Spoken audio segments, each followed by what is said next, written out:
hücum edib Şah sarayının qapılarını sındırıb içəriyə daxil oldular.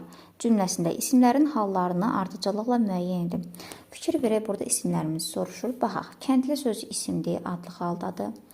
Hücum edib Şah sarayının. Baxın, Şahın sarayı. Buradakı qeyri-müəyyən yiyəlik haldır Şah sözü.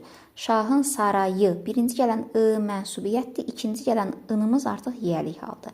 Şahın sarayının qapıları. Baxın, yiyəlik hal. Sonra gəlib buradakı birinci gələcək I mənsubiyyət.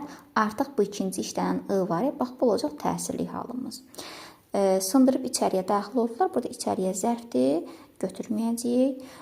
Deməli, adlıq, yiyəlik, təsirli variantımız olacaq D variantı. Hansı cümlələrdə təsirli hallı isim var? O anasının üzünə baxaraq gülümsədi. Fikir verin, yenə ancaq isimləri soruşur.